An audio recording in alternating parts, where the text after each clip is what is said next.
والسلام على سيد الأنبياء والمرسلين وعلى آله وأصحابه الطيبين الطاهرين. أما بعد فأعوذ بالله من الشيطان الرجيم. بسم الله الرحمن الرحيم. الف لام میم ذلك الكتاب لا ريب فيه هدى للمتقين. وقال تعالى في مقام آخر قل إن كنتم تحبون الله فاتبعوني يحببكم الله ويغفر لكم ذنوبكم والله غفور رحيم. وقال النبي صلى الله تعالى عليه وسلم الصيام والقرآن يشفعان يوم القيامة. وقال النبي صلى الله تعالى عليه وسلم صدق الله وصدق رسوله النبي الكريم ونحن على ذلك لمن الشاهدين والشاكرين والحمد لله رب العالمين. درود يا رب صل وسلم دائما أبدا على حبيبك خير الخلق كلهم. هو الحبيب الذي ترجى شفاعته لكل هول من الأهوال مقتحم. سب سے پہلے مشیت کے انوار سے نقش روئے محمد بنایا گیا، پھر اسی نقش سے مانگ کر روشنی بزم کونوں مکان کو سجایا گیا. وہ محمد بھی احمد بھی حامد بھی محمود بھی، حسن مطلق کا وہ شاہد بھی مشہود بھی، وہ علم و حکمت میں لامحدود بھی، ظاہراً امیوں میں اٹھایا گیا. اور اس کی رحمت تخیل سے بھی ماورا، اس کی شفقت بے حد و بے انتہا. جو بھی عالم جہاں میں بنایا گیا اسی کی رحمت سے اس کو بسایا گیا. اور مجھ کو کیوں فکر ہو حشر کی اے قاسم، میرا آقا ہے وہ، میرا مولا ہے وہ، جس کے دامن میں جنت بسائی گئی، جس کے ہاتھوں سے کوثر لٹایا گیا. کتاب ہدا میں وہ تاثیر دیکھی ہے، کتاب ہدا میں وہ تاثیر دیکھی ہے، بدلتی ہزاروں کی تقدیر دیکھی ہے. اور کیوں نہ ہو ممتاز اسلام دنیا بھر کے دینوں میں، وہاں مذہب کتابوں میں اور یہاں قرآن سینوں میں. انتہائی واجب الاحترام قابل صد تکریم دوستوں بزرگوں، آج چونکہ تراویح میں ختم قرآن ہوا ہے، اسی مناسبت سے میں آپ حضرات کے سامنے قرآن اور صاحب قرآن کے حوالے سے چند معروضات عرض کر کے اجازت چاہوں گا. دعا ہے اللہ رب العالمین مجھے حق اور سچ کہنے کی اور پھر ہم سب کو اس پر عمل کرنے کی توفیق نصیب کرے. اللہ کے نبی علیہ السلام کا ارشاد ہے مجتمع قوم فی بیت من بیوت اللہ تعالی یتدارسونہ بالقرآن الا حفتهم الملائکہ وغشیتهم الرحمہ وذکر اللہ فی من عندہ. کہ جب کوئی قوم اللہ کے گھروں میں سے کسی گھر میں جمع ہوتی ہے اور اللہ کے قرآن کو پڑھنا یا سننا یہ باہم جو ہے اس کا تعلیم و تعلم ہوتا ہے، تو وہاں پر اس مجلس کو، اس محفل کو اللہ کے فرشتے ڈھانپ لیتے ہیں، گھیر لیتے ہیں، اور اللہ کی رحمت اس مجلس کو ڈھانپ لیتی ہے. اور پھر اللہ رب العالمین اپنے مقرب فرشتوں میں ان بندوں کا ذکر فرماتے ہیں کہ اے میرے ملائکہ دیکھو یہ لوگ جو بیٹھے ہیں، یہ لوگ جو یہاں جمع ہیں، یہ اپنے کسی دنیاوی مقصد کے لیے نہیں بلکہ اللہ کی اس کائنات انسانی پر بے شمار نعمتیں، احسانات اور انعامات جس مخلوق پر ہیں اس مخلوق کو اشرف المخلوقات انسان کہتے ہیں. اور اللہ نے ارشاد فرمایا وَإِن تَعُدُّوا نِعْمَةَ اللَّهِ لَا تُحْصُوهَا، کہ تم میری نعمتوں کو شمار نہیں کر سکتے۔ اللہ نے یہاں جو صیغہ استعمال کیا وہ فرمایا نعمت، نعمتیں نہیں فرمایا جمع، اور ہاتھوں کو شمار تو کر لیا لیکن تم یہ شمار نہیں کر سکتے کہ تم نے ان ہاتھوں سے کام کتنی مرتبہ لیا ہے۔ تم نے پاؤں کو شمار تو کر لیا لیکن تم نے یہ شمار نہیں کر سکتے کہ ان پاؤں سے تم چلے کتنی مرتبہ ہو۔ تو اس نعمت کا احساس اور ادراک وہی بندہ کر سکتا ہے کہ جو اس نعمت سے محروم ہو۔ آپ کسی نابینا سے پوچھیں کہ آپ کی کیا قیمت اور کیا جو ہے قدر ہے۔ آپ کسی سماعت سے محروم بندے سے پوچھیں کہ سماعت سے محروم ہونا اس کے لیے جو ہے کس قدر جو ہے نعمت سے محرومی ہے۔ آپ کسی گونگے سے پوچھیں کہ زبان کتنی بڑی اللہ کی نعمت ہے۔ تو وَإِن تَعُدُّوا نِعْمَةَ اللَّهِ لَا تُحْصُوهَا، تم جو ہے اللہ رب العالمین کی نعمتوں کا شمار نہیں کر سکتے۔ بادشاہ ہارون رشید یا کوئی اور بادشاہ تھا تو کسی عالم نے اس سے پوچھا کہ بادشاہ سلامت، آپ یہ بتائیں کہ آپ کسی ویرانے جنگل میں پھنس جائیں، وہاں پر نہ خوراک کا انتظام ہو، نہ کوئی آبادی ہو، نہ کوئی چرند پرند اور انسان ہو، آپ ایک ایسے جنگل میں پھنس جائیں اور آپ کو بھوک اور پیاس لگی ہو، پیاس کی وجہ سے آپ کا گلا خشک ہو جائے، تو یہ بتائیں پھر آپ کے سامنے اچانک جو ہے کوئی بندہ ایک گلاس پانی لے کر آئے تو آپ کیا کریں گے؟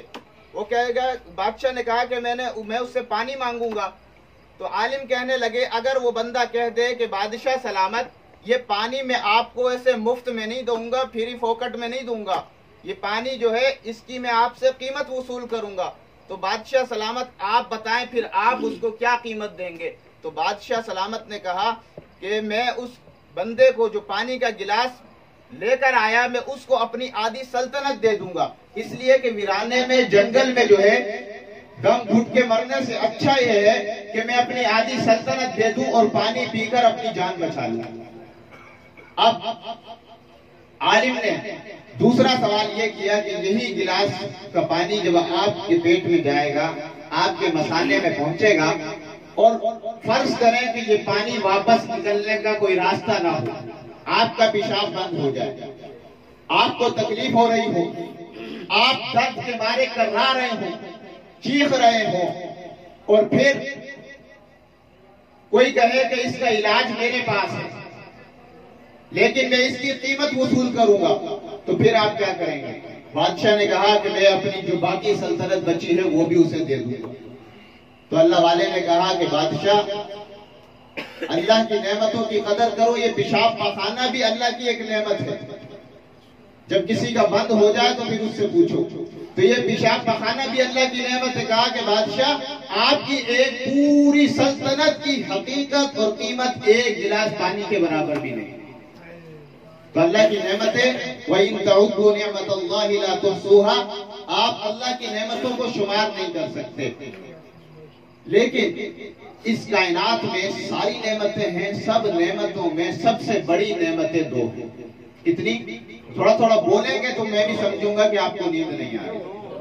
سب سے بڑی نعمتیں دو ہیں، ایک نعمت کو قرآن کہتے ہیں، دوسری نعمت کو وجود مصطفیٰ یعنی صاحب قرآن کہتے ہیں۔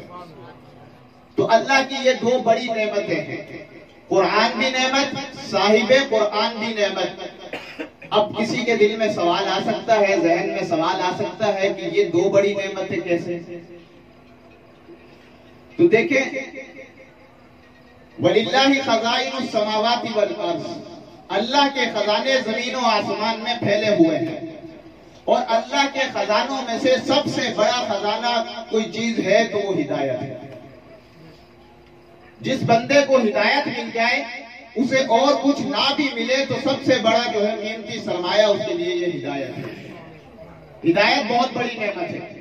آپ پانچوں وقت نماز میں مانگتے ہیں نا اہدنا الصراط المستقیم، یا اللہ ہمیں ہدایت عطا فرما، سیدھا راستہ عطا فرما۔ تو یہ ہدایت بڑی نعمت ہے۔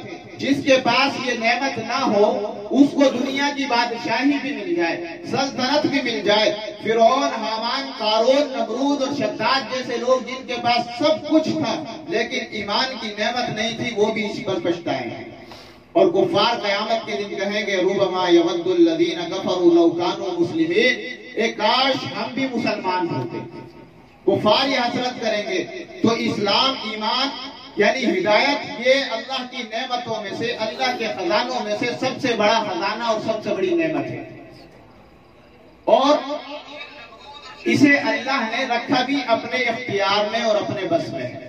یہ کسی نبی کے، کسی ولی کے، نہ حضرت علی کے، نہ نبی کے، نہ ولی کے، اور نہ ہی حضرت علی کے اختیار میں نہیں ہے۔ اگر کسی کے اختیار میں ہوتی تو پھر کون کہہ سکتا تھا کہ نوح کے اختیار میں تھی اور بیٹے کو ڈوبنے دے دیا؟ پھر کون کہہ سکتا تھا کہ ابراہیم کے ہاتھ میں تھی اور باپ کو جو ہے جہنم میں جانے دیا؟ پھر کون کہہ سکتا تھا کہ ہدایت کی نعمت، ہدایت کا اختیار جو ہے آمنہ کے لال محبوب رب ذوالجلال صاحب الحسن والکمال کے ہاتھ میں تھی، لیکن اپنے سگے چچا پیارے اور شفیق چچا ابو طالب کو ایسے ہی جانے دیا؟ پھر کون یہ بات کر سکتا تھا؟ تو اللہ نے یہ ہدایت والی نعمت جو ہے اپنے اختیار میں رکھی ہے۔ فرمایا اِنَّكَ لَا تَهْدِي مَنْ أَحْبَبْتَ وَلَكِنَّ اللَّهَ يَهْدِي مَنْ يَشَاءُ۔ محبوب آپ جسے چاہیں ہدایت نہیں دے سکتے، ہدایت کے خزانے میں رب نے اپنے پاس رکھے۔ تو سب سے بڑی نعمت قرآن اور صاحب قرآن ہے، اور یہ اللہ نے دو سلسلے جاری فرما دیے کہ اب اگر ہدایت ملے گی تو یا قرآن سے ملے گی یا صاحب قرآن سے ملے گی۔ تو اللہ نے ہدایت کے لیے دو سلسلے جاری فرمائے، ایک سلسلے کو کتاب اللہ کہتے ہیں، دوسرے سلسلے کو رجال اللہ کہتے ہیں۔ اور دیکھیں ان دونوں سلسلوں میں بھی اہم جو ہے وہ رجال اللہ کا سلسلہ ہے، اس لیے کہ کوئی کتاب جو ہے وہ آدمی کے رجال کے بغیر نازل نہیں ہوئی۔ بہت سارے انبیاء تو ایسے آئے جن پر کتابیں نازل نہیں ہوئی، لیکن کوئی کتاب ایسی نہیں آئی جو بغیر جو ہے کسی نبی کے آئی ہے۔ اور کتابیں 313 ہیں، انبیاء کی تعداد 1,00,000 کم و بیش 44,000 ہے۔ تو پتہ چلا ان دو سلسلوں میں بھی سب سے اہمیت کا حامل سلسلہ رجال اللہ ہے۔ اسی لیے اللہ نے سورہ فاتحہ میں قرآن کریم میں فرمایا اہدنا الصراط المستقیم، یہ نہیں فرمایا اہدنا الصراط القرآن، اہدنا الصراط الحدید، فرمایا اہدنا الصراط المستقیم، تمہیں سیدھا راستہ، تم سیدھا راستہ مانگو، اور سیدھا راستہ اگر ہدایت تمہیں ملے گی تو وہ کتاب اللہ کے ذریعے تو ملتی ہے، لیکن کتاب اللہ سے جو اہم سلسلہ ہے وہ رجال اللہ کا ہے۔ فرمایا صراط الذین انعمت علیہم غیر المغضوب علیہم ولا الضالین، فرمایا کہ میرے انعام یافتہ بندوں کے راستے پر چلو گے تو تمہیں ہدایت ملے گی۔ تو یہ دو سلسلے، ایک قرآن اور ایک صاحب قرآن۔ اب ہدایت ملے گی تو یہی سے ملے گی، اگرچہ سابقہ آسمانی کتابیں اپنے اپنے وقت میں برحق ہیں، تورات اپنے وقت میں برحق، انجیل اپنے وقت میں برحق، زبور اپنے وقت میں برحق، لیکن اب اگر کسی کتاب سے یعنی ان کتابوں پر ایمان تو لایا جائے گا، آمن الرسول اور باللہ و ملائکتہ و کتبہ، ان کتابوں پر ایمان تو لایا جائے گا لیکن تلاوت صرف قرآن کی جائے گی۔ اسی طرح سابقہ انبیاء پر ایمان تو لایا جائے گا لیکن اطاعت صرف صاحب قرآن کی جائے گی۔ تو یہ دو سلسلے، ایک سلسلے کو قرآن کہتے ہیں، دوسرے سلسلے کو صاحب قرآن کہتے ہیں۔ اب ہدایت ان دو کے ذریعے سے ملے گی، اور میں مختصر کرتا چلوں، وقت زیادہ ہو رہا ہے، ویسے ارادہ یہی تھا کہ مختصر کریں۔ تو دیکھیں قرآن کی تلاوت اب صرف قرآن کی تلاوت ہوگی، دیگر کتابوں کی تلاوت پر تو آمنہ کے لال محبوب رب ذوالجلال ناراض ہو گئے۔ اللہ کے نبی علیہ السلام تشریف فرما ہے، فاروق اعظم رضی اللہ تعالیٰ عنہ تشریف لائے، ان کے ہاتھ میں تورات کے کچھ نسخے تھے، آپ تلاوت فرما رہے تھے، مطالعہ فرما رہے تھے، تو اللہ کے نبی علیہ السلام کا چہرہ جو ہے وہ غصے سے جو ہے سرخ ہو گیا۔ صدیق اکبر رضی اللہ تعالیٰ عنہ جو مزاج شناس نبوت تھے پہچان گئے، اور گونی مار کر عمر کو کہنے لگے کہ عمر چہرہ مبارک نہیں دیکھتے؟ اللہ کے نبی صلی اللہ علیہ وسلم ناگواری کا اور ناراضگی کا اظہار فرما رہے ہیں، تو حضرت عمر رضی اللہ تعالی عنہ نے جب دیکھا تو فوراً وہ تورات کے جو صفحات تھے وہ رکھ دیے اور وہ کلمات ادا کیے کہ جن کلمات کو سن کر اللہ کے نبی علیہ السلام کا غصہ حرم ہو جایا کرتا تھا۔ فرمایا رضیت باللہ ربا وبالاسلام دینا وبمحمد صلی اللہ علیہ وسلم نبیا ورسولا، کہ یا رسول اللہ میں اللہ کے رب ہونے پر راضی، میں اسلام کے دین ہونے پر راضی، اور میں آپ کے نبی اور رسول ہونے پر راضی۔ فرمایا کہ کوئی ضرورت نہیں تورات انجیل اور زبور کی، ہمیں قرآن کافی ہے اور آپ کا فرمان کافی ہے۔ تو تلاوت صرف قرآن کی ہوگی اور اطاعت صرف صاحب قرآن کی ہوگی، اس لیے کہ اگر دیکھا جائے تو کتابوں میں صرف محفوظ کتاب جو ہے وہ قرآن ہے۔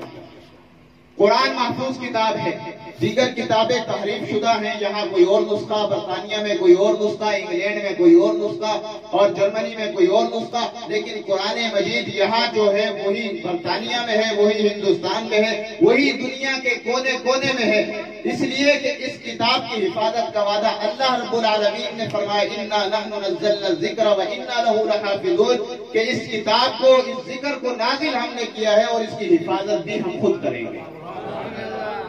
تو کتابوں میں محفوظ جو ہے وہ قرآن ہے، اور سیرت انبیاء میں اگر کوئی چیز محفوظ ہے تو وہ سیرت صاحب قرآن ہے۔ دیگر انبیاء کے تو نام بھی محفوظ نہیں ہیں، قرآن کریم نے صرف 25-26 انبیاء کے نام ذکر کیے ہیں، جبکہ تعداد 1,44,000 ہے، لیکن آمنہ کے لال محبوب رب ذوالجلال صاحب الحسن والکمال امام الانبیاء محبوب کبریا احمد مجتبی محمد مصطفیٰ جناب محمد رسول اللہ صلی اللہ علیہ وسلم کی سیرت کو اللہ نے اتنا محفوظ کیا کہ کتابوں میں آپ علیہ السلام کا بچپن بھی محفوظ ہے، جوانی بھی محفوظ ہے، لڑکپن بھی محفوظ ہے، سفر بھی محفوظ ہے، حضر بھی محفوظ ہے، ہجرت بھی محفوظ ہے، غار بھی محفوظ ہے، یار بھی محفوظ ہے، ازواج و بنات کے نام بھی محفوظ ہے، آپ کی اولاد کے نام بھی محفوظ ہے، آپ کے داڑھی مبارک میں کتنے بال سفید تھے یہ بھی محفوظ ہے، آپ کا احد بھی محفوظ ہے، آپ کا بدر بھی محفوظ ہے، آپ کا خندق بھی محفوظ ہے، آپ کا حنین بھی محفوظ ہے، آپ کا تبوک بھی محفوظ ہے، آپ کی راتیں محفوظ، آپ کے دن محفوظ، آپ کی صبح محفوظ، آپ کا شام محفوظ،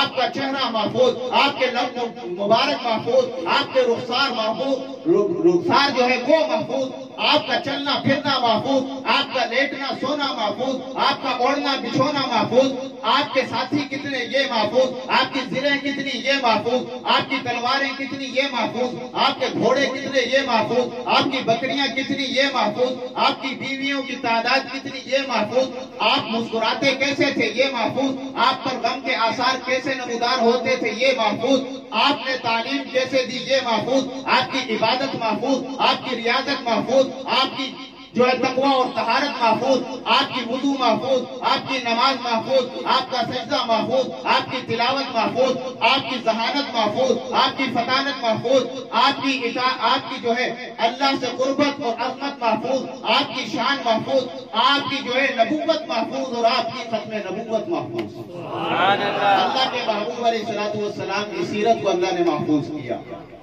تو کتابوں میں قرآن محفوظ اور سیر انبیاء میں سیرت صاحب قرآن محفوظ۔ اب یہ ہدایت ملے گی قرآن کے ذریعے یا صاحب قرآن کے ذریعے؟ تو قرآن جو ہے، قرآن یہ کتابوں میں عظیم کتاب ہے اور امام الانبیاء نبیوں میں عظیم ہے۔ قرآن کتابوں میں عظیم، امام الانبیاء نبیوں میں عظیم۔ قرآن ذو الاعجاز ہے، امام الانبیاء صاحب المعراج ہے۔ قرآن جو ہے وہ لاریب ہے، میرا نبی بے عیب ہے۔ قرآن کا پڑھنا، ایک حرف کو پڑھنا جو ہے 10 نیکیاں، میرے نبی صاحب قرآن پر درود بھیجنا بھی 10 نیکیاں۔ قرآن جو ہے وہ اللہ کی وحی ہے، ربوبیت میں آخری ہے، اور میرا نبی جو ہے سلسلہ نبوت میں آخری ہے۔ تو قرآن بھی آخری اور صاحب قرآن بھی آخری، اور دونوں میں مطابقت بھی ہے کہ دیکھیں جب تک جو ہے آپ صلی اللہ علیہ وسلم نہیں آئے تو قرآن نہیں آئے، دیگر کتابیں آئیں لیکن اللہ کے نبی علیہ السلام نہیں آئے تو کتابیں تو آئی، قرآن نہیں آیا۔ اللہ کے محبوب آئے، صاحب قرآن آئے تو قرآن آیا۔ اسی طرح جب قرآن آیا قرآن نہیں آیا تھا تو اللہ کے نبی علیہ السلام محمد بن عبداللہ تھے. جب قرآن آیا تو صاحب قرآن محمد رسول اللہ. تو قرآن اور صاحب قرآن میں اتصال بھی ہے. قرآن نے آپ صلی اللہ علیہ وسلم نے قرآن کا تعارف کروایا. فرمایا کہ الصیام والقرآن یشفعان یوم القیامہ. روزہ اور قرآن جو ہے قیامت کے دن جو ہے سفارش کریں گے. روزہ کہے گا یا اللہ اس نے میری وجہ سے بھوک پیاس برداشت کی, آج میں اس کی سفارش کرتا ہوں, اسے معاف فرما دے. قرآن کہے گا یہ دن بھر جو بھوکا پیاسا رہتا تھا اور میری تلاوت کرتا رہتا تھا تو یا اللہ میں سفارش کرتا ہوں اس کو معاف فرما دے. اسی لیے تو اللہ کے نبی علیہ السلام نے فرمایا من شغلہ القرآن عن ذکرہ ومسألتہ اعطیت افضل. سائلین کہ میں جو ہے جو قرآن میں مشغول رہا اور میرے ذکر سے جو ہے غافل رہا, یعنی میرے ذکر سے مراد وہ مجھ سے دعا نہ مانگ سکا, وہ مجھ سے سوال نہ کر سکا, تو میں اس کو جو ہے ان لوگوں سے بھی زیادہ افضل اور اعلیٰ چیز دوں گا جو میرے ذکر کر رہے تھے. یعنی قرآن کی مشغولیت کے وجہ سے اگر وہ دعا نہ مانگ سکا تو میں ان لوگوں سے بھی زیادہ اسے عطا کروں گا. تو اللہ کے نبی نے قرآن کا تعارف کرایا. القرآن حجت لک او علیک, کہ قرآن یا تمہارے لیے حجت ہے یا تمہارے خلاف حجت ہوگا. اللہ کے نبی علیہ السلام نے قرآن کا تعارف کرایا. تو جس طرح قرآن کا تعارف اللہ کے نبی نے کرایا, اسی طرح قرآن نے اللہ کے نبی کا تعارف کرایا. قرآن سے پوچھا بتا میرے محبوب کا نام کیا ہے, تو قرآن نے کہا محمد رسول اللہ. بتا میرے محبوب کی زلفوں کا تعارف کیا ہے, قرآن نے کہا والضحا. قرآن نے کہا واللیل اذا سجا. بتا میرے محبوب کے رخسار کا تعارف کیا ہے, قرآن نے کہا والضحا. بتا میرے محبوب کے چہرے کا تعارف کیا ہے, قرآن نے کہا قد نرا تقلب وجهك في السماء. بتا میرے محبوب کی آنکھوں کا تعارف کیا ہے, قرآن نے کہا لا تمدن عینیک الی ما متعنا. بتا میرے محبوب کی گردن کا تعارف کیا ہے, قرآن نے کہا الی عنقک. بتا میرے محبوب کے ہونٹوں اور زبان کا تعارف کیا ہے, قرآن نے کہا لسان و شفتین. بتا میرے محبوب کی جو ہے میرے محبوب کی رات کا تہجد کا تعارف کیا ہے, قرآن نے کہا وَمِنَ اللَّيْلِ فَتَهَجَّدْ بِهِ نَافِلَةً لَكَ. بتا میرے محبوب کی ازواج اور بنات کا تعارف کیا ہے, قرآن نے کہا یا ایھا النبی قل لأزواجک وبناتک.